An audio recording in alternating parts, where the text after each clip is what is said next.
offende, no, No, io anche non se siamo posso dire che non mi o offendo, va allora diciamo benissimo scrittrici. scrittrici, visto che è sempre al contrario di solito. Bene Alessandro, so' contenta, anche perché appunto il sessismo della nostra grammatica vorrebbe che, appunto, essendoci un maschio, un maschile, tutta l'aggettivazione debba essere al maschile. Comunque, a parte gli scherzi, sono molto felice che questa mattina, noi dell'organizzazione del convegno abbiamo deciso, appunto abbiamo pensato che dopo 2 giornate così ricche, così piene di relazioni che hanno proprio scandagliato l'opera, la personalità, il periodo in cui Grazia Deledda ha vissuto e ha scritto, e appunto abbiamo pensato che fosse bello e fosse anche, diciamo, un pochino diverso, no? Chiudere con una sessione che finalmente chiedesse agli scrittori viventi, finalmente viventi, il loro rapporto con Grazia Deledda. Ora, l'idea era di fare una tavola rotonda e tutte le volte che faccio coordino delle tavole rotonde, mi viene da sorridere perché facciamo tavole rotonde con un tavolo lungo così. Però, insomma, idealmente, simbolicamente, la tavola rotonda significa, come tutti noi ben sappiamo, una circolarità di interventi che non saranno appunto relazioni nel senso classico, ma appunto andranno così veloci su, soprattutto a noi quello che interessa sentire è il rapporto loro come scrittori, come scrittrici e Grazia Deledda. Poi con tutto quello che verrà fuori, perché un'altra cosa bella delle tavole rotonde è appunto che poi alla fine si interagisce uno con l'altro a seconda anche di quello che uno o una che sta intervenendo poi riesce a dire. In effetti Grazia Deledda il rapporto con gli scrittori l'ha avuto sempre nella sua vita e non sto qui a rifare appunto un'altra conferenza, ma almeno ricordiamo la sua grande amicizia con Marino Moretti e infatti la Casa Cervia molti dicono che l'abbia acquistata proprio per rimanere vicino anche all'amico che aveva casa appunto nei pressi di Cervia. E ancora Sibilla Leramo, la grande Sibilla, che insomma aveva un rapporto un pochino da parte sua, un pochino più difficile con Grazia Deledda, c'era una sorta di rivalità e si sa attraverso delle lettere di un giornalista amico che quando Grazia Deledda prese il premio Nobel, voi sapete all'epoca non è che il premio lo si dava subito nelle mani del vincitore, ma si aspettava un pochino prima che la cifra venisse accreditata appunto nei conti del vincitore. E appunto si sa che quando Grazia Deledda seppe, stiamo parlando di prima diciamo del Natale, quindi intorno al 20 dicembre, che Sibilla Leramo stava molto male economicamente, aveva praticamente speso quasi tutto. Essendo Sibilla Leramo e Grazia Deledda autrici nella stessa rivista, appunto si sa attraverso delle lettere che lei scrisse con questo collega che Grazia Deledda appunto disse chiedete all'amministratore della rivista di dare a Sibilla nell'assegno annuale che ci tocca prima di Natale anche il mio compenso perché io riceverò i soldi del Nobel, quindi insomma vengo gratificata economicamente già da quel premio. Però non dite a Sibilla che questo assegno più pingue che le viene assegnato è perché c'è anche il mio compenso dentro. Sibilla non lo seppe ovviamente e anzi andò a dire in giro che insomma Grazia Deledda ha preso il Nobel, ma io sono più brava perché sono pagata addirittura il doppio. Questo pare nel gossip letterario che insomma fosse la sua battuta diciamo di riconoscenza, anche se ovviamente lei non sapeva che doveva Grazia Deledda appunto questi soldi in più. E l'ultimo scrittore che aveva un rapporto diretto con Grazia Deledda, lo dobbiamo ricordare anche se ci sarà una sessione apposita a Nuoro proprio per ricordare anche la letteratura e il rapporto di Pirandello con Deledda. E Pirandello, vabbè, lo sappiamo tutti, questo rapporto così da parte di un uomo di uno scrittore abbastanza forse misogino, ma la cosa curiosa è che loro si incontrarono parecchie volte per lavoro, perché negli anni 30, all'inizio degli anni 30, quando c'era l'EIAR, cioè la mamma della RAI, venne fatto un gruppo di lavoro a Roma per proporre dei programmi nuovi, proprio in questo nuovo mezzo di comunicazione che era la radio. E guarda caso in questo gruppo di lavoro chi c'era? Ovviamente Guglielmo Marconi, che era il papà della radio, poi Pirandello e Grazia Deledda. Quindi loro, giocoforza, si sono incontrati spesso anche proprio per comunque collaborare. Va bene, allora quindi con Grazia Deledda e gli scrittori, oggi abbiamo scrittori e Grazia Deledda, permettetemi un'altra citazione che mi è molto cara.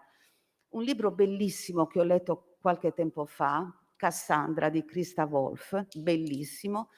Lei poi fece le lezioni sul questo romanzo che ebbe molto successo e che vennero pubblicate con un titolo 6 lezioni a Cassandra. E in una di queste lezioni lei a un certo punto dice, Christa Wolf, se voi chiedete ad una scrittrice quali sono diciamo, i modelli a cui lei come scrittrice si è ispirata, questa scrittrice risponderà Shakespeare, poi dice anche Boccaccio e qualche altro scrittore, ma non darà il nome di una donna. Noi non abbiamo, diciamo, maternità dietro le spalle. Fortunatamente questo è un libro che è uscito, diciamo, all'inizio degli anni '80, quindi le cose sono veramente molto cambiate.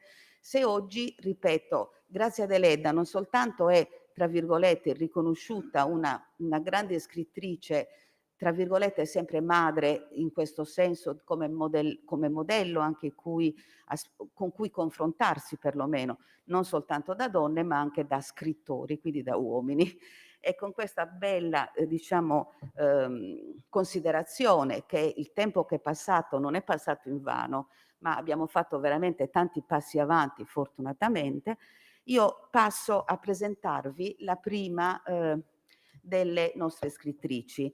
Abbiamo concordato con questo tavolo fintamente rotondo, abbiamo concordato che appunto ognuno di loro su una prima domanda base, che è il tuo rapporto con Grazia Deledda, il tuo rapporto come scrittrice, come donna, come lettrice, e Grazia Deledda, si vada a un primo giro di tavolo per poi andare magari ad altre suggestioni come il rapporto di Grazia Deledda con i mondi che loro frequentano, eccetera.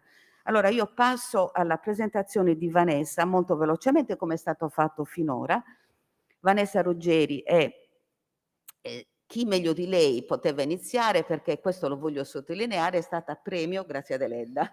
Quindi voglio dire, con Grazia Deledda c'ha un rapporto privilegiato, premio Grazia Deledda e anche premio Alghero Donna, con lo stesso romanzo, che è appunto La cercatrice di corallo, è laureata in relazioni internazionali e dal 2018 è editorialista della Nuova Sardegna.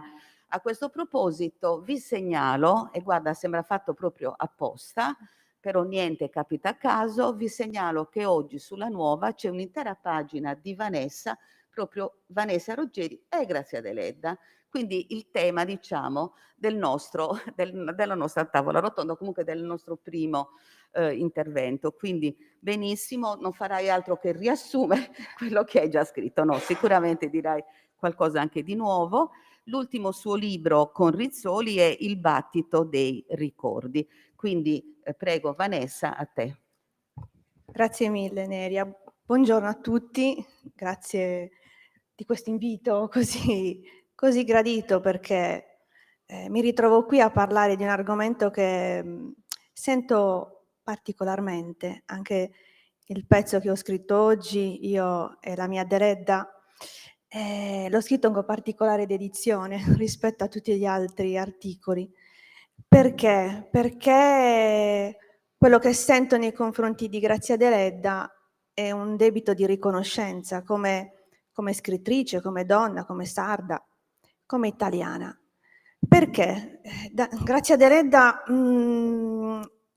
è qualcosa che è venuto a me, è una conoscenza che è venuta a me tardiva, posso dire così, perché la scuola di certo non ha aiutato.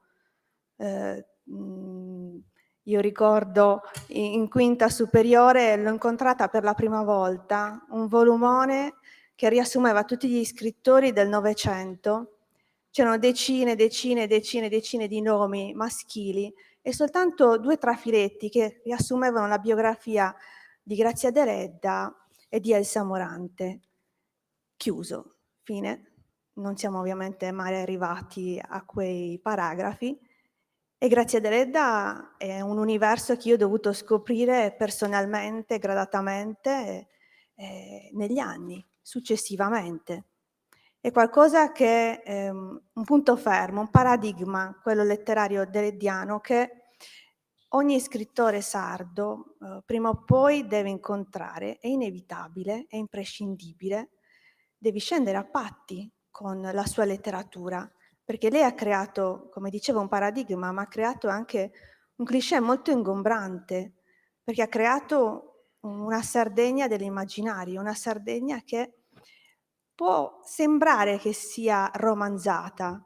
Tutti gli elementi che lei va a descrivere, le espressioni, le ambientazioni, quella indagine antropologica, familiare, sembra, tutto un archetipo creato dalla Deledda, ma non è così. E me ne sono resa conto col tempo, leggendo poi anche gli autori, che sono succeduti alla sua scrittura e mi sono resa conto che molti elementi erano in comune anche agli altri autori, perché quello che andavano a raccontare, così come ha fatto Grazia Deledda, è la Sardegna. E la Sardegna ha quel modo di essere, di sentire i sardi, gli abitanti di quest'isola rocciosa, come la chiamava lei, hanno un modo di essere, di sentire che è particolare, che è diverso dagli altri, perché l'insularità ti dà questo privilegio, una visione del mondo, una visione della vita, una visione dello scorrere del tempo, quindi anche una percezione del tempo e dello spazio che è diversa rispetto a tutti gli altri. Me ne sono accorta quando a un certo punto, nella mia produzione, chiamiamola così, letteraria di aspirante scrittrice, a un certo punto ho deciso di raccontare la Sardegna. O meglio, ho deciso di raccontare una storia che era ambientata in Sardegna, che la sentivo fortemente vicina perché riguardava la mia infanzia, perché raccontava di leggende, perché raccontava di quell'immaginario di una Sardegna antica, una Sardegna ferma nel tempo. La Sardegna è stata ferma nel tempo almeno fino agli anni '60, e che riguardava la vita, di mia nonna, la vita, di paese, quella che io alla fin fine non ho conosciuto perché sono di Cagliari, ma che ho idealizzato senza rendermene conto, grazie ai racconti, della giovinezza di mia nonna, anche di mia mamma. E allora quella casa che io descrivo nel mio primo romanzo, ambientata in un paese immaginario di Bagintos, non è altro che quella Sardegna immaginaria, che ha tutti quegli elementi che una volta che io ho finito di scrivere il libro, paventavo di aver come dire, assorbito per riflesso dalla lettura dei romanzi di Grazia Deledda. Infatti alla fine non leggevo Grazia da un bel po' di tempo, ho riletto Canne al vento, che è il mio romanzo preferito, è quello che, ha creato quella sorta di imprinting, perché è stato il primo romanzo che ho letto di Grazia. L'ho riletto con quell'attenzione, anche con quel timore di aver riprodotto espressioni senza volerlo, perché sono entrate dentro di me, perché le ho assorbite col tempo, perché, alla fin fine vanno a formare, così l'esperienza dell'autore. Cosa significa, che l'autore, specialmente sardo, alla fin fine deve a un certo punto scendere a patti con la letteratura di Grazia? Significa che deve superarla. Il mio principio, quello a cui mi sono attenuta, nel tempo e che è stato veramente il faro, in questa sorta di navigazione verso una meta, quella diventare un autore, alla fine essere pubblicati, è stato solo e soltanto uno: impara dai più grandi, in questo caso impara dalla migliore, poi dimentica tutto. Ed è quello che ho cercato di fare: assorbire, capire, imparare, formare un'esperienza, formare quella che è una tecnica, perché ovviamente l'attitudine non basta, non chiamo neanche talento, la chiamo attitudine a raccontare, e così ho cercato di fare con Grazia. Grazia Deledda mi ha insegnato che cosa? L'universalità della sua scrittura, che va oltre l'ambientazione, che va oltre le storie personali dei suoi personaggi, che va oltre quell'indagine antropologica, che va oltre quell'animismo della natura che così è pregnante nei suoi romanzi. Cercare di essere universale e porre, come ha fatto lei, la Sardegna al centro del mondo e farla diventare non un luogo peculiare, particolare, ma un luogo che può essere riflesso di qualsiasi altro luogo del mondo. Le storie che ho cercato di raccontare, così come ha fatto lei, perché questo è stato l'insegnamento delediano, è stato proprio quello della universalità della scrittura. Questo è il rapporto con la sua scrittura, poi c'è il rapporto personale con quello che è la sua vita. Quando io leggo che a 20 anni scriveva: "Non ho paura di niente e di nessuno, né dei vivi né dei morti, non temo giudizi, critica né pregiudizi". Ecco, io cerco di mettermi, nei suoi panni, di pensare ai miei 20 anni e dico: "Ma io avrei voluto un decimo, anche un ventesimo mi sarebbe bastato di questa forza che lei dimostra, ma soprattutto questa consapevolezza". È qualcosa di, molto difficile da immaginare anche oggi, che siamo così smaliziati, che siamo così pieni di esperienza, anche per riflesso, delle esperienze di chi ci circonda. Ehm, Immaginare di avere tanta forza da scrivere "Non temo né i vivi né i morti". E se lei, non avesse scritto con feroce onestà, il suo vero pensiero, non sarebbe riuscita a realizzare quello che ha fatto. A me fa capire che non esistono in realtà i limiti riferiti alla realizzazione personale. Alla fin fine i limiti, imposti dall'ambiente, dal contesto familiare, dal contesto sociale, dal contesto economico, alla fin fine non esistono. Forse sono più nella testa che nella realtà concreta, perché se lei è riuscita a scardinare un intero mondo, quello editoriale, a completo appannaggio degli uomini, l'ha fatta in un'epoca in cui tutti gli andavano contro, dalla famiglia al paese, alla critica, ai lettori, ai suoi stessi, conterranei. Bisogna essere veramente persone fuori dal comune. Bisogna essere veramente delle donne che innescano una rivoluzione, che segnano un percorso. Lei l'ha fatto.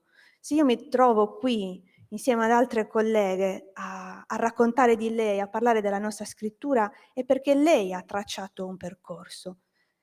E di questo sono profondamente consapevole, grata, so di avere una responsabilità perché non si scrive mai tanto per scrivere. Le storie non sono mai delle semplici storie, vanno in mano alle persone e creano degli effetti che cambiano a seconda delle vite che incontrano. Il lettore, alla fine, non è altro che quel personaggio che tu non avevi preventivato e che entra nelle tue storie. Ecco, allora mi piace concludere questo mio intervento, mhmm, così facendo un paragone tra Grazia Deledda e un personaggio a me, particolarmente caro, anche se non ho mai letto nulla di lei, perché non è sopravvissuto nulla dei suoi scritti, ed è una poetessa poco conosciuta, una poetessa greca, Telesilla, una poetessa che è famosa perché? Perché la sua memoria e la sua figura è sopravvissuta nei secoli dei secoli. Perché, lei, poetessa di grande spessore a livello di Saffo, ricordata addirittura da, scrittori biografi come Plutarco, era una poetessa, sì, di grande valore, ma ancora più grande forse era il suo coraggio, perché lei ebbe la determinazione e l'audacia di creare un esercito di donne e difendere la città di Argo dagli Spartani nel momento in cui l'esercito degli uomini era quasi distrutto, quasi annientato. E ebbe successo nel suo intento, perché gli Spartani si ritirarono. Gli Spartani ebbero timore del disonore nell'affrontare un esercito di donne, ma soprattutto ebbero timore della vergogna se fossero stati battuti dalle donne.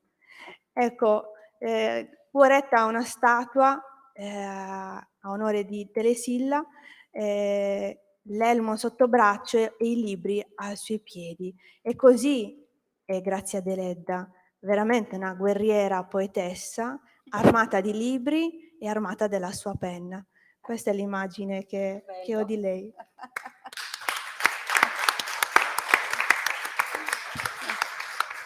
Beh, direi che abbiamo iniziato molto bene con questa immagine, iniziato e finito in questo primo giro con questa immagine così simbolica di una guerriera che però insieme alle armi c'ha anche i libri, ovvero i libri sono armi forti. E quello che ricordava Vanessa a proposito della citazione non temo nulla né vivi né morti, mi fa piacere perché è stata una delle citazioni della mia relazione, cioè evidentemente c'è questo feeling tra donne che comunque si occupano di Grazia Deledda e l'universalità a cui faceva accenno, anzi che ha approfondito Vanessa, effettivamente era proprio un desiderio di Grazia Deledda. Se fossi nata, sono nata a Nuoro, ma se fossi nata a Roma o a Stoccolma sarei sempre stata quella che sono, una donna che si appassiona ai fatti della vita. Cioè, quindi era certamente nuorese, era certamente sarda, però Roma e Stoccolma significano un universo appunto universale, ampio, no? A cui lei tendeva. Adesso vediamo un po' che cosa invece Rossana Ombre si stavo chiamando, che è una grande scrittrice tra l'altro, quindi è bello come... Memoria di una dilettante. Brava, e quindi questo lapsus ci sta bene, no? È bello. Ecco, Rossana Copez, adesso sentiamo lei, il suo rapporto con Grazia Deledda. 2 parole su Rossana che penso tutti noi conosciamo, insegnante e scrittrice specializzata in studi sardi, e ci piace sottolineare che la sua tesi rapporto uomo-donna nei romanzi di Grazia Deledda. Tra le sue pubblicazioni Fiabe sarde con Sergio Azzeni, con Condages, e si chiama Violante, edizione Il Maestrale, Terra Mala con Giovanni Follesa, sempre del Maestrale. Ultimamente ha curato, sempre con Giovanni Follesa, 100 anni fa arrivò Lorenz, molto interessante, in cui sono raccolte riflessioni ed interviste a scrittori e giornalisti su osservazioni dello scrittore inglese. Quindi lì c'era Lorenz, qua c'è Grazia Deledda. Forza Rossana. Quando funziona? Sì. Quando dall'ISRE mi hanno mandato una mail, una telefonata, non ricordo, e mi hanno chiesto di dare un titolo al mio intervento. Così, su 2 piedi, quello che mi è venuto dal più profondo è prepotente madre, perché così io mi raffiguro Grazia Deledda. Prepotente lei, prepotente la sua scrittura. Prepotente lei perché, sia da quello che ha già citato anche Vanessa, possiamo capire con quanta forza avesse questa ragazza, perché era ancora molto giovane dentro, per dare corpo ai suoi sogni. Ma questa sua energia di prepotenza l'ha messa nei suoi scritti e in tutta la sua produzione, nella sua vita proprio. Io, quando avevo 10 anni, perché io ho una certa età, guardai alla televisione Canne al vento e scoprii un mondo, perché io sono cagliaritana e Canne al vento mi presentava un mondo, quello nuorese, che per me era assolutamente sconosciuto. Non aveva né significato né significante. I sardi, fino agli anni 60, non conoscevano la Sardegna. Ce l'ha fatta conoscere l'Aga Khan. Gli italiani non conoscevano l'Italia fino a quando non hanno avuto la Fiat 500, che si sono potuti spostare dal proprio paesello. Attraverso la scrittura, certamente, io conoscevo dell'esistenza dell'Italia, perché uno dei primi libri che mi furono regalati da mio fratello fu Viaggio in Italia di Guido Piovene, che se io ci penso adesso, 2 palle ragazzi, un mattone. E io a 8 anni mi ero letta tutto Guido Piovene come se quest'Italia fosse in un altro continente. Cioè, mi stupivo perché a scuola studiavamo bene la geografia, i monti, i fiumi, i capoluoghi di A memoria, provincia, tutti a tutto a memoria. memoria, però era un mondo, quella sì che era un mondo immaginario, non la Sardegna di Grazia Deledda, secondo me. Ecco, allora questo cane al vento, io avevo patito troppo a quell'età a constatare l'esistenza di una figura che era il servo pastore. Questa cosa mi faceva star male, povero questo vecchio, con queste povere sorelle, una disperazione. Io proprio avevo trovato ostica tutta questa cosa. Ero affascinata dalle atmosfere di questa Sardegna interna, per me chissà quanti chilometri era distante, perché mio padre non aveva la macchina, immaginate nel 58, non esisteva. Insomma, cosa accade? Accade che poi cresco, cerco in casa per vedere nella biblioteca di mio fratello che aveva un sacco di libri e trovo i libri della Deledda. E ho leggiucchiato qualcosa, però no, devo essere sincera, non farò una relazione, a me mi ha condizionato, mi ha influenzato, non è vero niente, non è vero niente. Credo di non essere sola, perché la mia generazione a scuola sentiva il professore, il mio grande professore del ginnasio, che diceva: cosa leggete, bei liceali giovani di belle speranze? Solo una, la più brutarella, poverina, leggeva Grazia Deledda. Gli altri, noi, leggevamo Lussu. Un anno sull'altipiano, Marcia su Roma e dintorni, il professore era fiero di noi. Perché diceva: ma tu perché leggi Grazia Deledda? Diceva la mia compagna, che era di Orune. È avulsa dall'humus sociale, politico, non dà prospettiva alla vita, alla società, la inquadra come in uno specchio che non si muove, che non è dinamico. Quindi questa lezione è arrivata alla mia generazione.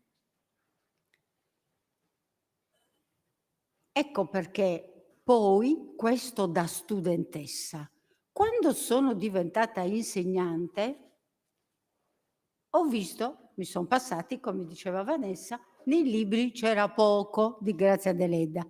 Io prima di venire qui, in questi giorni scorsi, mi sono ripresa la briga perché io dicevo non è possibile, forse ricordo male. Sono andata a prendere l'unica letteratura di manuale scolastico che ho conservato perché la reputo ancora la migliore, il Guglielmino Grosser.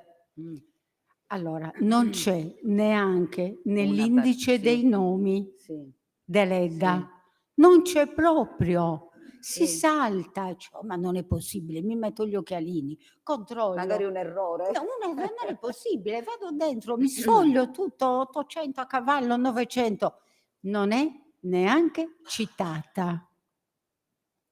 Ora, io non insegnavo, scusatemi, nell'Ottocento, sono andata in pensione da poco, relativamente, insomma, non esageriamo. Per cui, perché prepotente?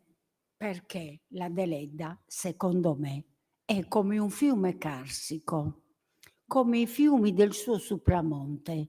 Ad un certo punto si inabissa, scompare Per e poi nessuno la vede. poi Dopodiché ritorna. riemerge. È incredibile questa cosa. È proprio la sua nelle letterature, quando si parlava un po' di un autore, c'era scritto la fortuna dell'autore, che non voleva dire bella fortuna. La fortuna, cioè la sorte, insomma, Il quanto aveva successo. influenzato, certo, il successo, i suoi posti. Ecco, tra la fortuna della Deleda, io direi che questo fiume carsico sotto gorgoglia sempre.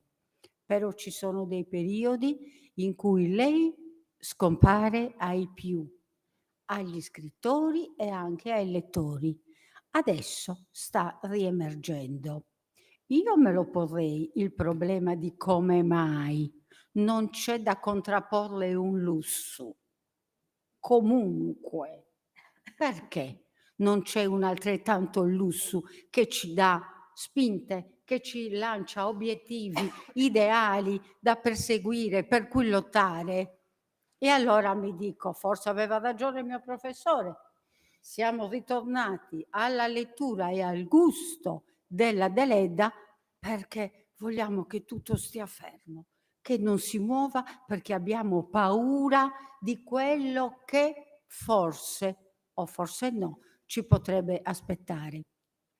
Non mi trattengo ulteriormente, dico Tanto ci solo sarà una un altro cosa giro. per quanto riguarda il rapporto degli scrittori con la Deledda. Provate a dire ad uno scrittore sardo, anche di grande successo, la tua scrittura è deleddiana, vi toglie il saluto.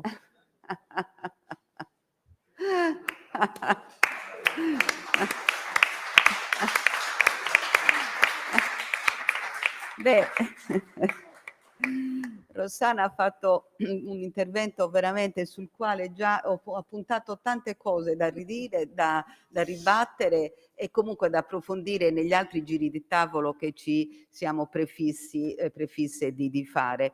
Il rapporto con la scuola sicuramente sarà un altro degli argomenti che magari chiederei ai nostri amici e alle nostre amiche di approfondire, e anche questo discorso del fiume Carsico mi interessa tanto, perché effettivamente, lo dicevo anche con Duilio Caocci, con gli altri colleghi, praticamente in questi anni, già da quest'anno, ma relativamente anche dagli anni precedenti, Grazia Deledda sta proprio inondando la nostra vita, i nostri giornali, i nostri studi. Quindi sarebbe interessante, come dicevi tu, capire il perché, quindi con un'extra testualità molto allargata, capire perché adesso e non per esempio 10 o 20 anni fa. E mi piace ricordare ancora che Canne al vento, che tu hai visto, che tutti noi, a prescindere dall'età nostra anagrafica, ma ogni tanto fortunatamente Mamma Rai, magari su Rai Movie Room, fa rivedere o degli spezzoni o addirittura tutto intero lo sceneggiato del 58, non dimentichiamoci che quello sceneggiato aveva come musiche di sottofondo quelle del grande Ennio Porrino, quindi era diciamo, era un grande esperimento culturale, oltre che sul testo di Grazia Deledda. Adesso noi andiamo, spero che il nostro amico lì in console ci dia l'immagine, andiamo a trovare un'altra scrittrice, Patrizia Rinaldi è qui, e quello bel foulard verde invece Io non lo Maria vedo. Rosa Cutruffelli, che sentiremo dopo. Patrizia sta a Napoli, Maria Rosa sta a Roma, entrambe dovevano essere qua con noi, poi per motivi legati diciamo, alla loro vita, ma anche alla loro professione. Per quanto riguarda Patrizia, lo dico subito, non sono potute essere con noi, ma grazie a questo sistema incredibile che ci comunque verso il quale tutti noi eravamo, perlomeno io ero molto scettica, però il Covid almeno questo ci ha regalato, no? Cioè che ci ha insegnato a usare questi sistemi a distanza. Bene, Patrizia non è qui perché penso che molti di voi abbiate già visto degli spot alla Rai di Blanca, è uno sceneggiato che andrà in onda a breve. È uno sceneggiato, un giallo. Blanca è una ispettrice di polizia non vedente o ipovedente ed è una creatura di Patrizia. Patrizia ha scritto Blanca ed è a Napoli per questo, perché appunto non può muoversi visto che è il momento della promozione di questo sceneggiato che tutti noi, io spero, vedremo a breve. Comunque, quindi questo non lo lo so. chiudo. Non lo so, qua non vediamo nulla, bene ci dobbiamo così. girare così, però va bene. Ugualmente Patrizia Rinaldi, dico due parole su di lei, anche se molti di voi ovviamente la conoscono, la conosciamo, sta a Napoli, laurea in filosofia, specializzata in scrittura teatrale, cura tra l'altro incontri di lettura e scrittura per ragazzi.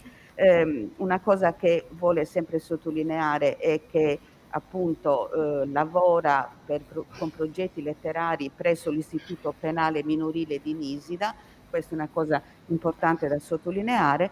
Nel 2016 a Patrizia le è stato conferito il premio Andersen come migliore scrittore, e io aggiungerei migliore scrittrice, scrittore in tutti i sensi, è il maggiore riconoscimento italiano di letteratura per ragazzi, perché in effetti i due, diciamo, ambiti di scrittura di Patrizia sono la letteratura per ragazzi e la letteratura invece per tutti, diciamo così, di cui Blanca è una delle protagoniste.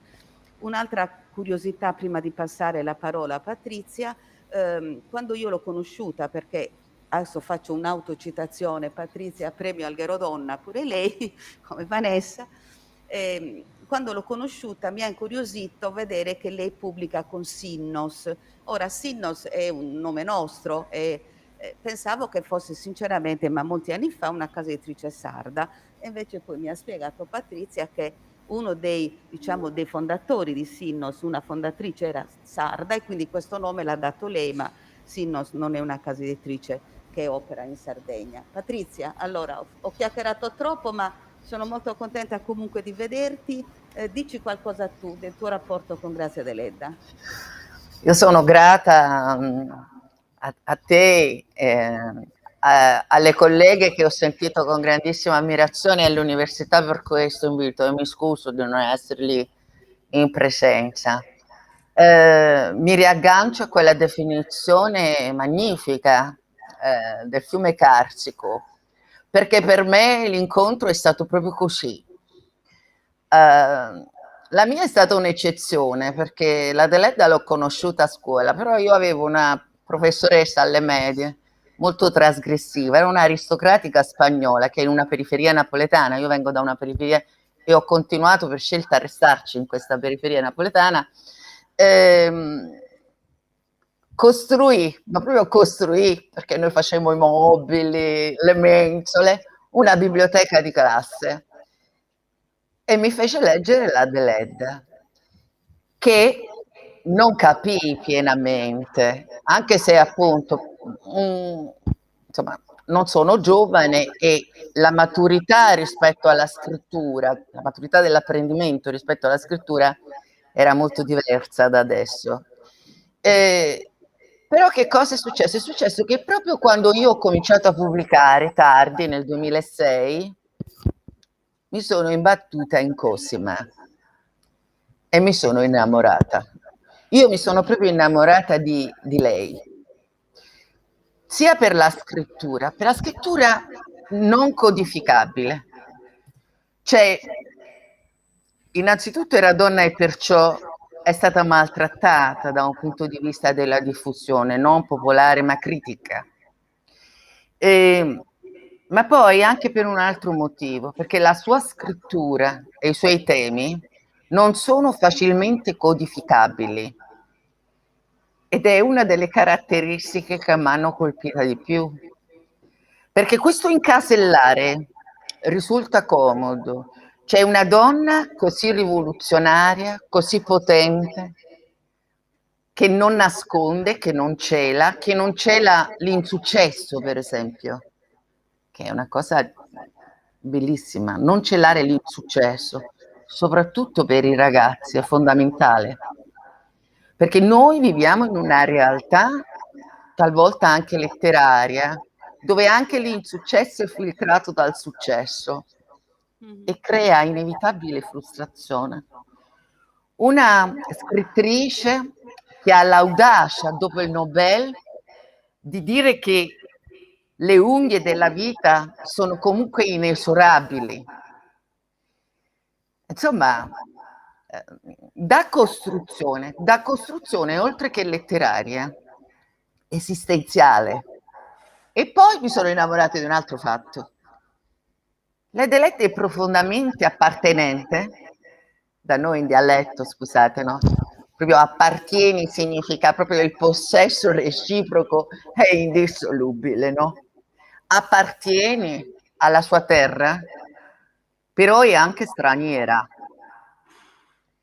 E questo è fondamentale per la conoscenza di una crescita, quella conoscenza del tradimento della madre, fondamentale per conservare e lasciare andare via.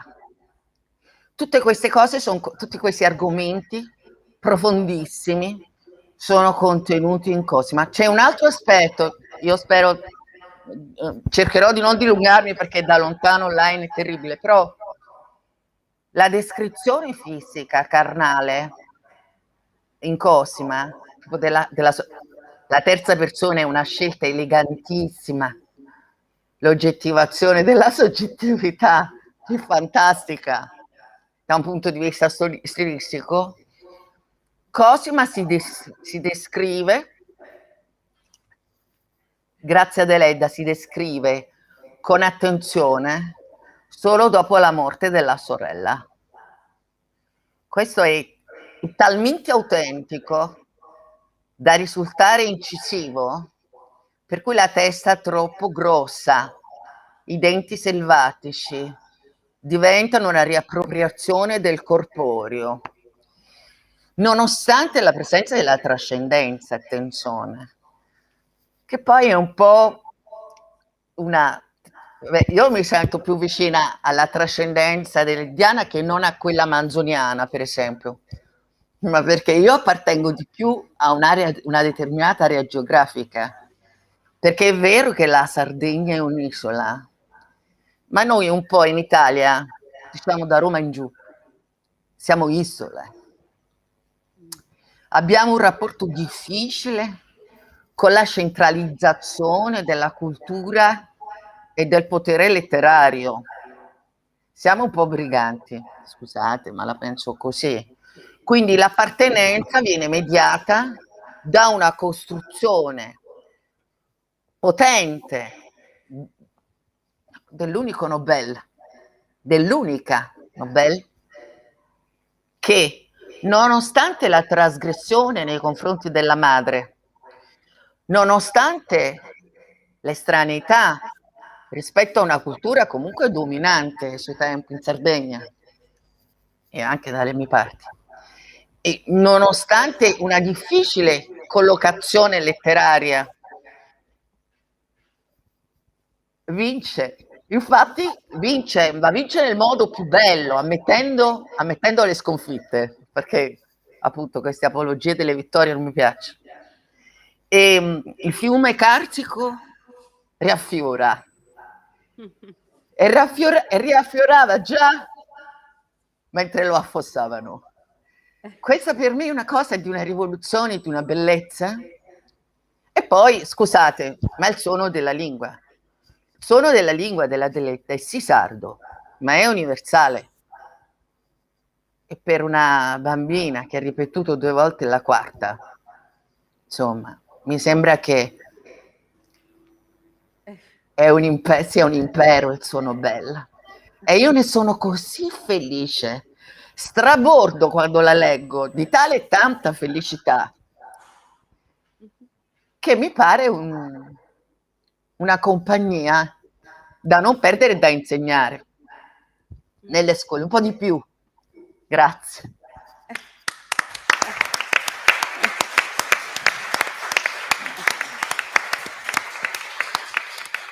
Grazie Patrizia, che ci hai ricordato veramente leggendo con la tua lettura di Cosima anche un aspetto quasi psicanalitico, no? O comunque molto molto viscerale rispetto anche alla proiezione delle altre sororità, della sorella, della madre. E soprattutto è verissimo quello che tu dici, credo che noi siamo un'isola, tu sei a Napoli nel sud, ma che ci sia ancora questa difficoltà o comunque che cerchiamo di superare questa difficoltà del centralismo, tra virgolette, romano, credo che sia un'altra delle cose che ci accomuna, e non è un caso se Grazia Deledda, dopo essere andata a Roma, il suo Eldorado, la sua grande aspirazione, poi ci ha lasciato delle lettere e dei romanzi, penso a Nostalgie, dove appunto si manifesta però anche la sua delusione davanti a certi comportamenti borghesi morali anche della capitale. Io pensavo, se siete d'accordo, di non interromperci adesso perché stiamo andando abbastanza veloci come primo giro di tavolo, e quindi anziché fare il break adesso, io darei la parola agli altri due scrittori e poi facciamo un'interruzione per rifare un altro giro di consultazione di opinioni. Lo dico questo a voce alta anche perché Maria Rosa Cutruffelli sapeva che sarebbe stata nel secondo blocco, invece adesso Maria Rosa parlerai dopo che parlerà Alessandro. Alessandro De Roma, evviva! Noi non siamo esclusiviste, noi non vogliamo escludere gli scrittori e abbiamo al nostro tavolo un bell'esempio di scrittura e di scrittore, laureato in filosofia e insegnante nelle scuole superiori. Ha esordito nella narrativa nel 2007 con Vita e morte di Ludovico Lutter, tra l'altro premio Dessì, quindi abbiamo scrittori super premiati, super laureati, per le edizioni del Maestrale, presso il quale ha pubblicato anche altre 2 opere successive, La fine dei giorni e Il primo passo nel bosco. Successivamente sono usciti Quando tutto tace per Bompiani nel 2011, che se non ricordo male affronta il problema genitori-figli, quindi a proposito di Cosima, no? del rapporto con sua madre, e La mia maledizione nel 2014 per Einaudi, oltre all'antologia benefica 6 per la Sardegna, 6 doppia lettura, 6 scrittori, però 6 per la Sardegna, perché era una pubblicazione il cui risultato economico era devoluto in beneficenza. Bene, Alessandro, a te. Tu e Deledda. Sì, allora, in effetti mi sento un po' in una situazione particolare e mi fa piacere essere finalmente Una dall'altra bella parte. responsabilità, una bella responsabilità. Nel senso che capita sempre più spesso di assistere a convegni, conferenze in cui parlano solo uomini, è molto raro vedere delle donne, e a me fa piacere invece essere in minoranza, perché devo dire che fin da bambino, un po' anche per colpa o per merito di Grazia Deledda, ho sempre avuto questo atteggiamento un po' femminista, di cui vado molto fiero, perché per me Grazia Deledda è stata, già quando ero un ragazzino e sognavo di fare lo scrittore, una luce, una strada aperta, che per me, che sono cresciuto a poche decine di chilometri da Grazia Deledda, perché io sono cresciuto a Ghilarza e quindi a Nuoro mi capitava anche di passarci, poi nella vita ci avrei anche insegnato e abitato per alcuni anni, e tra l'altro a poche centinaia di metri dalla casa di Grazia Deledda. In realtà per me lei è sempre stata una possibilità, perché in un paese molto piccolo, io ho fatto scuola elementare in un paese di 200 abitanti, Boroneddu, come si fa a sognare di diventare uno scrittore negli anni 70, bambino, in una scuola elementare in cui ci sono in tutta la scuola 10 alunni, le famose pluriclassi, per cui pensare a qualcuno che all'epoca non lo sapevo questo, però non mi ha stupito quando poi l'ho scoperto, una bambina che ha voluto fare 2 volte la quarta elementare pur di aggrapparsi ad ogni costo alla scuola, cioè quella possibilità che aveva di crescere, di continuare una formazione che all'epoca era negata a una bambina. E poi, insomma, in particolare nella sua famiglia gli ostacoli erano tanti.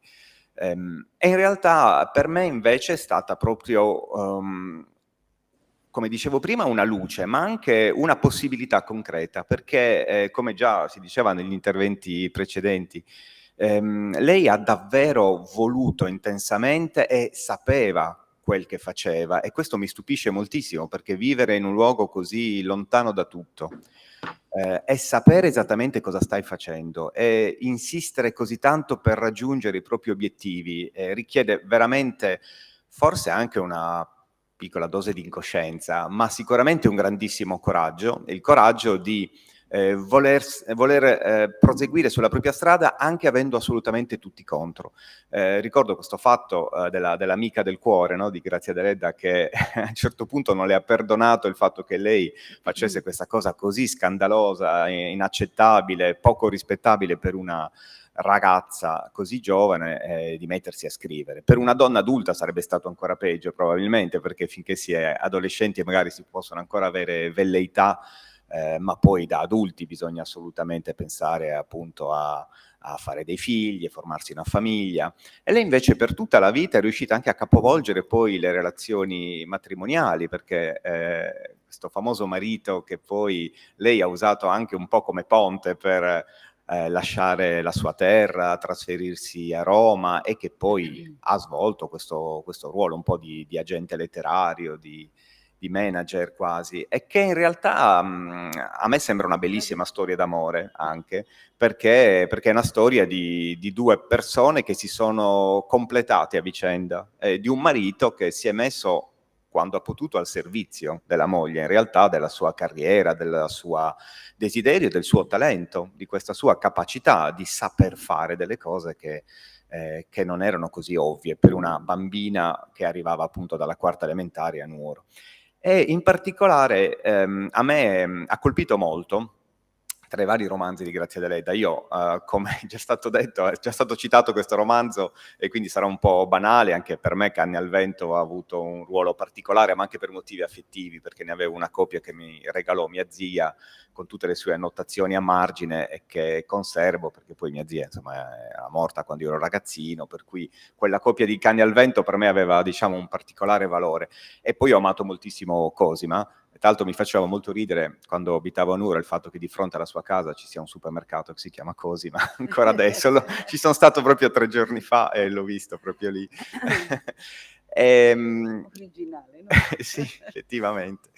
Però il romanzo che mi ha colpito moltissimo di Grazia Deledda, che ha un po' a che fare nel modo in cui io personalmente vedo Grazia Deledda, forse me la sono ricostruita per come mi serviva vederla, non lo so, è Il segreto dell'uomo solitario, che è un romanzo del 1921, 5 anni prima che le dessero il premio Nobel, però dopo che lei aveva già avuto tantissimi successi, dei romanzi che poi sono rimasti nella storia e che le avevano dato la fama, il denaro, direbbe qualcuno, eccetera.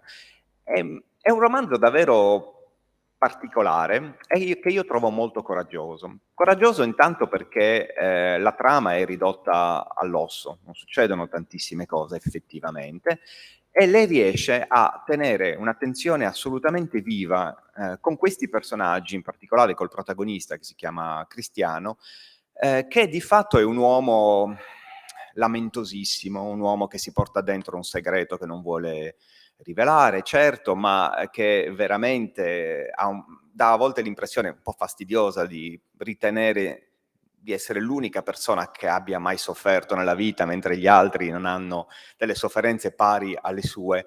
E Grazia Deledda va a fondo nella vita di questo personaggio, nelle sue abitudini quotidiane. Cristiano è terrorizzato dall'idea di dover avere a che fare con altre persone. Ha scelto di vivere in una casa in mezzo alle dune, in un posto che non si capisce bene dove sia, ma probabilmente vicino a Cervia, e quindi lontanissimo dalla Sardegna, e in ogni caso fuori da ogni tempo e da ogni luogo, perché in questo romanzo non ci sono segni del tempo, non ci sono segni che parlino della Sardegna in alcun modo, e per me questo è un fatto estremamente interessante proprio nel percorso di Grazia Deledda. E insomma, Cristiano poi a un certo punto ha anche un amante, che è una donna sposata, ma col marito emigrato in Australia, che vive in una casa non troppo lontana con i suoceri e fa le faccende di casa ogni tanto per lui, gli porta da mangiare e poi fanno sesso, e poi faranno anche un bambino in realtà. Ma non c'è nessun tipo di giudizio morale su questa relazione, non su di lui, per il fatto che in fondo sfoga i suoi istinti, ma non si pone minimamente il problema delle sue responsabilità rispetto a questa donna che mette incinta, ma neanche su di lei, che è una cosa molto interessante, perché lei semplicemente è una donna che in quel momento è sola, il marito è lontanissimo e soprattutto questo cristiano le piace, e quindi nel romanzo passa come un fatto del tutto naturale che se a una ragazza, una donna sposata col marito lontano piace un uomo, è normalissimo. Che, tra l'altro, è lei che molto spesso prende l'iniziativa, questa altra cosa la trovo interessantissima. E in realtà poi però arrivano dei vicini. Con grande terrore Cristiano scopre che vicino a casa sua qualcuno ha acquistato un terreno, sta costruendo una casa, e naturalmente queste persone poi faranno intrusione nelle sue abitudini quotidiane. Si tratta di Sara, che vive lì col suo marito malato, Giorgio, una malattia del sistema nervoso che lo tiene chiuso in una stanza. Sara è devota a lui da tutta la vita, tanto racconto un po' la trama, spero di non rovinare troppo la lettura per chi non avesse letto questo bellissimo romanzo, però fondamentalmente lui ha anche tentato di ucciderla, ma lei resta comunque vicinissima a questo marito insopportabile, come insopportabile Cristiano. E arrivo un po' verso la fine. E in questo romanzo infatti succede un fatto, mi ha molto colpito, un momento nel quale i due finalmente si baciano quasi, sulla soglia di casa di lei, e si baciano esattamente nel momento in cui il marito di Sara sta morendo, come se la parte più estrema dell'uomo lamentoso finalmente morisse e lei in quel momento si trovasse addosso questo sostituto altrettanto pesante che è Cristiano, che in fondo ha tutte le sue fisime, pensa solo a se stesso. Però la cosa bellissima del romanzo è che questa donna potrebbe di nuovo aggrapparsi a un uomo da accudire, ma non lo fa, perché rinsavisce alla fine, se ne va per i fatti suoi e lascia Cristiano a tutti i suoi problemi e ricomincia la propria vita, non sappiamo dove, ma se ne va, mentre lui finalmente decide di occuparsi di questo bambino che avrà da questa donna del popolo, perché lui invece insomma, è un uomo benestante, intellettuale. Ecco, questo romanzo a me colpisce intanto per la trama, per la libertà estrema dei personaggi femminili, sia della donna del popolo che è Ghiana, sia della donna invece più insomma, ricca e istruita che è Sara, ma colpisce molto per la scelta coraggiosissima di Grazia Deledda, arrivata a un punto così importante della sua carriera nel 1921, e che decide, lei che era la scrittrice della Sardegna, lei che aveva raccontato così tante storie con i luoghi nei quali era cresciuta e che veniva identificata, così come noi poi l'abbiamo identificata per tanti anni, con la Sardegna e basta, ha fatto invece la scelta di azzerare il suo percorso, di ricominciare da capo e di ambientare una storia in un luogo che non si sa nemmeno dove sia e che comunque non ha nulla a che vedere con i luoghi nei quali ci si aspetta di trovare Grazia Deledda. Tra l'altro sembra quasi una questione, un po' una cosa ironica, una scelta ironica, non so quanto consapevole, ma al mare. All'epoca la Sardegna non veniva associata certamente al mare come la associamo noi oggi, però ambientare un romanzo sulle dune di sabbia, ma che non è in Sardegna, ma è probabilmente a Cervia, in ogni caso se fosse in Sardegna non viene detto, e i personaggi non hanno nomi sardi, non fanno nessun tipo di riferimento a tradizioni popolari, insomma, a paesaggi o a episodi storici che potrebbero riferirsi alla Sardegna. A me fa pensare a una scrittrice estremamente coraggiosa che non ha paura di chiudere tutte le porte che aveva aperto fino a quel momento per avventurarsi in luoghi completamente nuovi. Per questo io, proprio come Rossana è stato chiesto di dare un titolo al suo intervento, io ho pensato al segreto della scrittrice solitaria, perché a me questa solitudine e questo coraggio sembrano degli elementi fondamentali nella vita e nelle scelte di Grazia Deledda. Il fatto che a un certo punto lei, avendo tutti contro, come diceva anche Vanessa Ruggeri prima, nonostante le sconfitte appunto che ha dovuto subire nella sua vita, i no, le porte sbarrate, ha saputo ogni volta rialzarsi, andare avanti per la sua strada, non temere le maldicenze, che sono state tantissime sul suo conto, e riprendere anche da zero quando sembrava che tutto fosse diventato facile, perché era famosa e perché era riconosciuta come grande scrittrice, anche se certamente con tutti poi i pregiudizi che le gravitavano attorno. Però saper rinunciare a tutto, ancora una volta, secondo me, è la cifra di uno scrittore. Uno scrittore è colui che vuole la solitudine, cerca la solitudine per sottoporsi a una sfida nuova ogni volta. E io questo romanzo l'ho visto proprio come l'inizio di una strada che non fosse più facile, perché a un certo punto il gioco diventa facile ripetere sempre la stessa storia, avere sempre gli stessi personaggi e soprattutto essere identificata con un modello. Lei a un certo punto sbatte la porta e se ne va per le dune.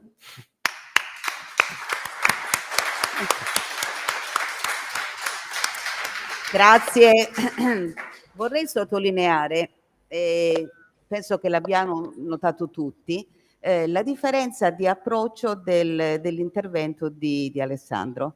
Cioè, mentre noi abbiamo comunque sentito delle scrittrici che hanno centrato poi il loro rapporto con Grazia Deledda, tu hai preferito, e anche questo magari andrebbe discusso il perché, hai preferito concentrarti sull'analisi di un romanzo.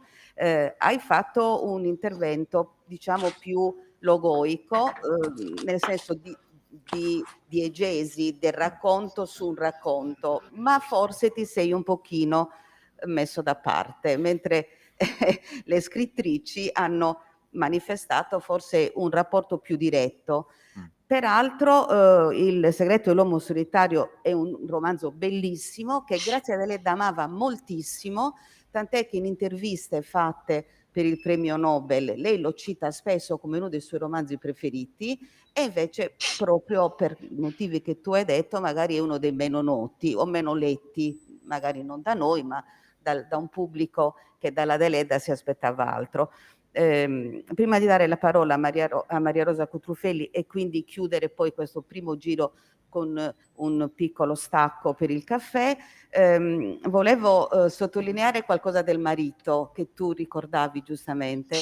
Il marito era un grande Don Giovanni, cioè aveva tante storie, era anche un bell'uomo. In effetti a Grazia Deledda, oltre che il traghettatore verso Roma, gli è piaciuto anche come persona, no? Come uomo. E il nipote di Grazia Deledda, Sandro, mi raccontava in una lettera che è ancora inedita perché era di suo diciamo in possesso soltanto del nipote e non l'ha mai voluta pubblicare. Io continuavo a dirle ma sono cose molto interessanti, perché in questa lettera, una delle tante che sono rimaste ancora inedite, Grazia Deledda a Nuoro, i primi del Novecento, in vacanza con i figli, quando ancora aveva la casa di famiglia, scrive a lui dicendo va bene, noi stiamo bene, mi raccomando, comportati bene, stai bene, sì, felice, poi permettetemi, questo lo scrive lei, cambiati le mutande spesso, e se poi le finisci, guarda che c'è una fabbrica dietro casa dove costano di meno, te le compri lì.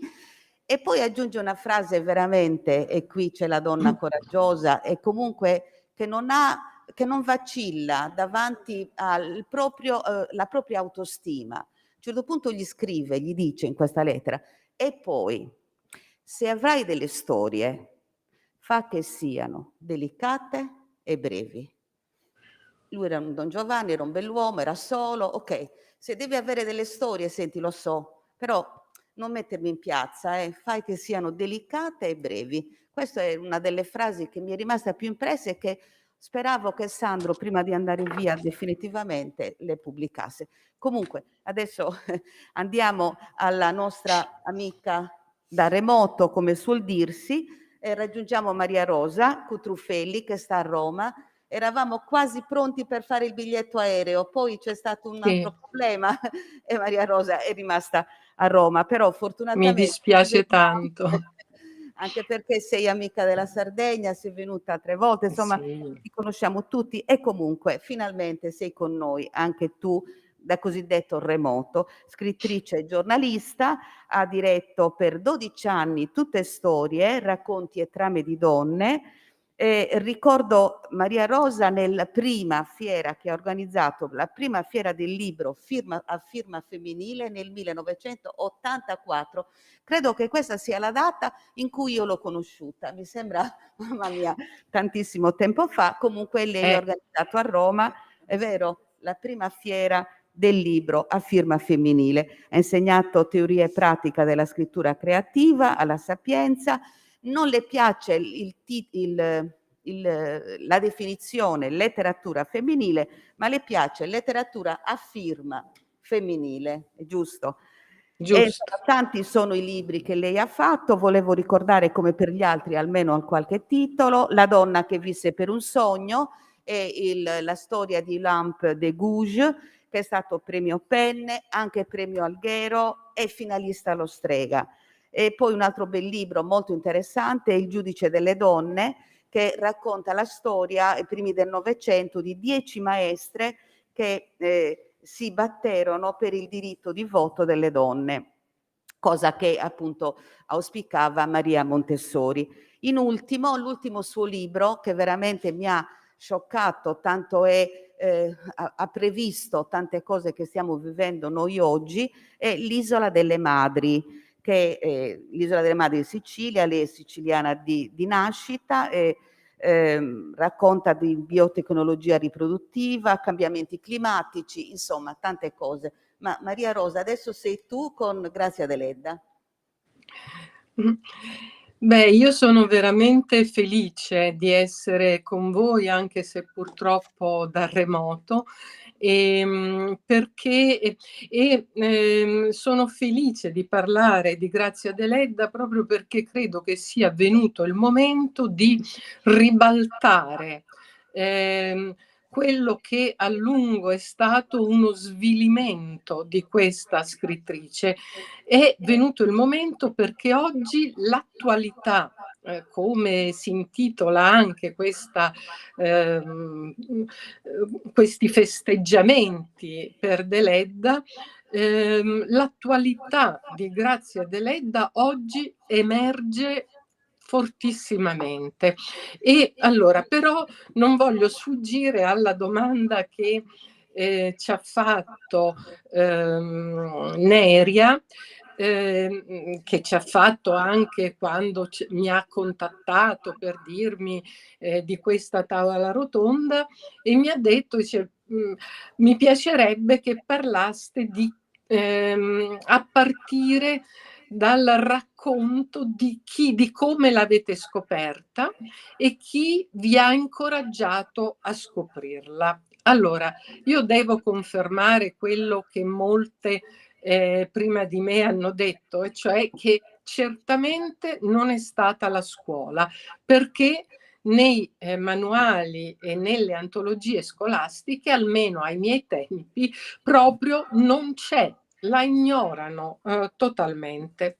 Non è stata neanche la critica letteraria, perché a lungo Grazia Deledda è stata vittima di molestie culturali, le chiamerei così, cioè appunto questo svilimento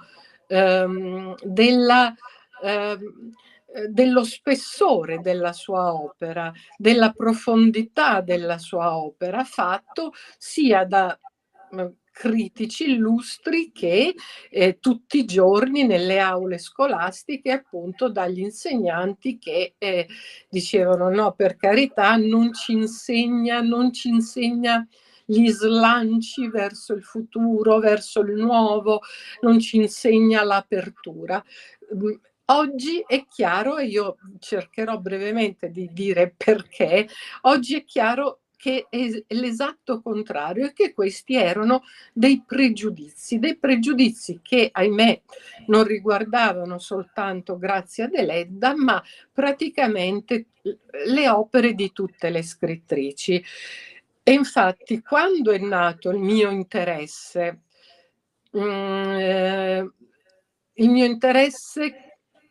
non tanto per Grazia Deledda, ma quanto appunto per le opere delle donne, che poi mi ha portato alla scoperta di Grazia Deledda. Questo mio interesse è nato quando mi sono accorta di questo vuoto, cioè che nelle antologie, nei manuali scolastici, nelle critiche letterarie, le donne praticamente non c'erano.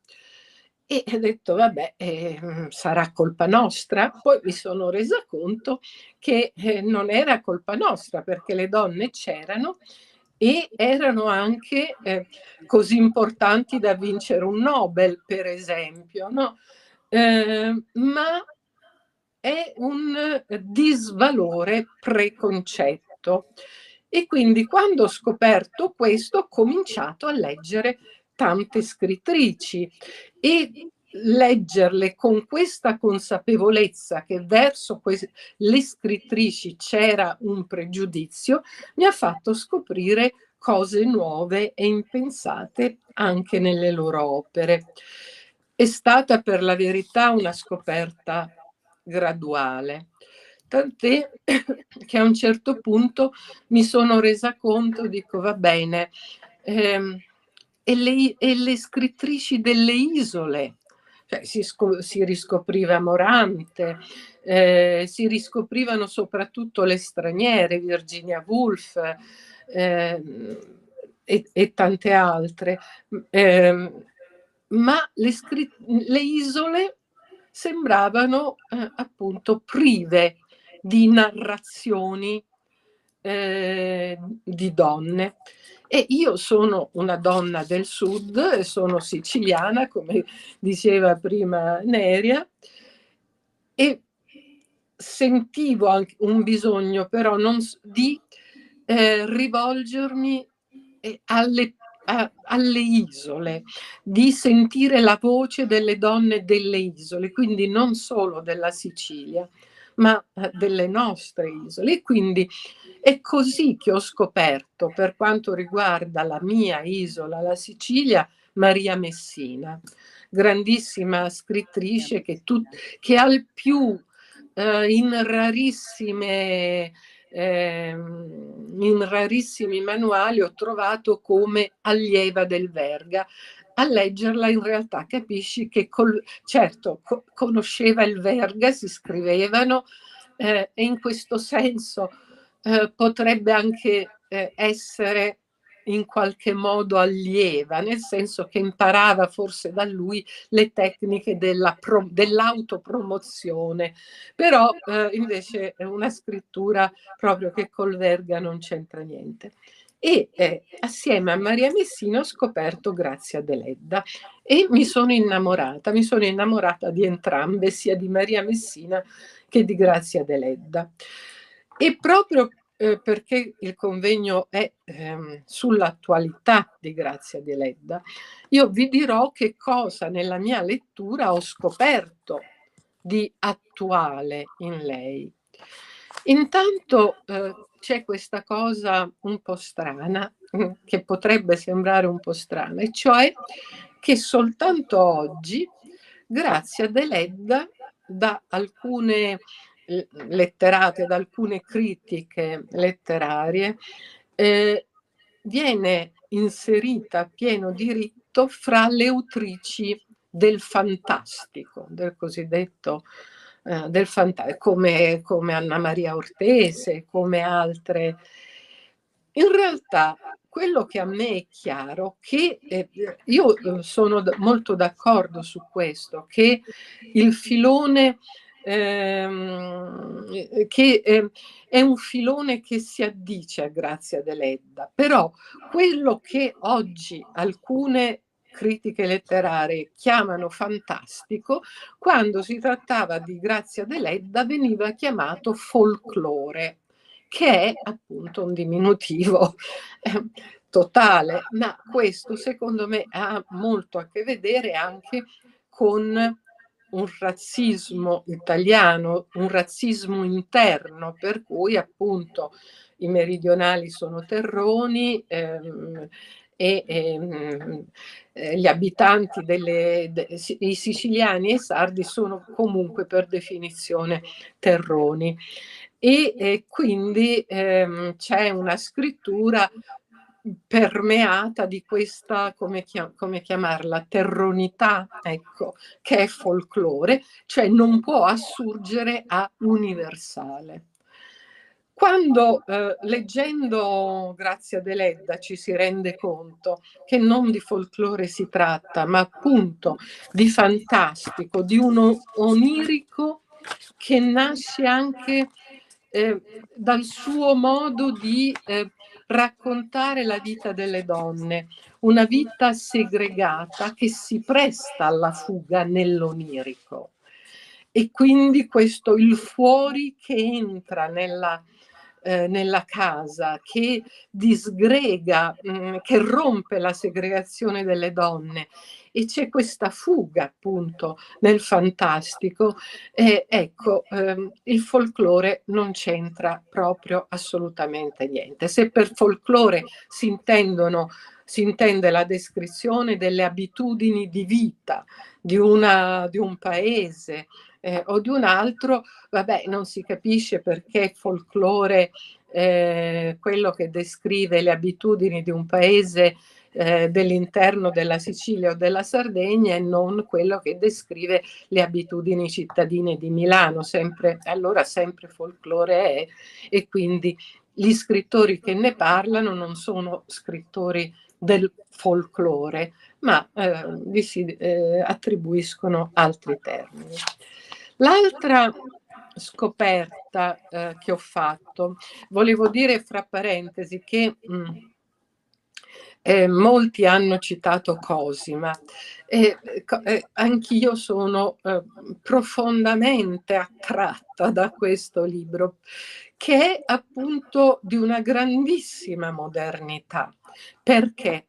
Perché racconta che significa l'ambizione di una donna. Essere ambiziose è positivo, cioè significa che tu non rinunci a voler esistere nel mondo. E Cosima è il racconto dell'ambizione di Grazia di voler essere una scrittrice, ed è divertente, è anche scritto con una passione divertita. E io l'ho riletto proprio in previsione di questo incontro e ho riso di nuovo come una pazza, perché appunto lei racconta, lei è una donna giovane senza una lira, non ha una lira perché tutto è determinato dal governo il governo della casa, le giovani donne all'interno di una casa retta patriarcalmente, insomma, non prevedeva che le donne avessero un'autonomia economica, e allora lei deve mandare il suo plico, il suo dattiloscritto all'editore, ma non ha i soldi per comprarsi il francobollo. E allora cosa fa? Ha molti dubbi morali, però ruba l'olio nella cantina e lo vende con quei soldi. E con i soldi di questo furto compra il francobollo, manda il dattiloscritto all'editore, e così comincia la sua carriera di scrittrice. Ed è molto divertente anche il modo con cui lei poi giustifica, dice vabbè, ho avuto molti dubbi, poi mi è venuto in mente che mio fratello questi soldi che sono di tutti se li spende al gioco, a come gli pare, per cui insomma se io li spendo per un francobollo in fondo non è un peccato così grave. Però c'è proprio una modernità di argomento, questo fatto che sono donna ma non sono una vittima, non voglio essere una vittima, voglio perseguire i miei desideri, no? Quindi c'è un'attualità, una modernità di tema, ma c'è anche una modernità di scrittura. E proprio io penso che tutti e tutte si divertirebbero, se oggi aprono Cosima, si divertano a leggerlo, si divertano. Grazie, grazie. Dovevi dire altro o facciamo il Sì, secondo no, giro? avrei tantissime Facciamo altre il giro. cose. Sì, Maria Rosa, io direi di fare veramente dal tuo entusiasmo, adesso facciamo l'applauso anche a te, si vede che hai tante cose ancora da dire. E a questo punto io direi di chiudere questo primo giro, di fare una sosta, rifaremo un altro giro perché Ognuna di voi ha detto tante cose, tra cui avete parlato dell'opera che preferite, che era la mia seconda domanda, quindi mi hanno già bruciato la seconda domanda, quindi andranno così anarchicamente, ognuno per conto suo, ma a parte quello poi finiremo la mattinata con una lettura teatrale e che quindi diciamo coronerà questa tavola rotonda. Adesso ci fermiamo per una decina di minuti, vero? 10-15 minuti, sono le 11:15, alle 11:30? Cosa dici?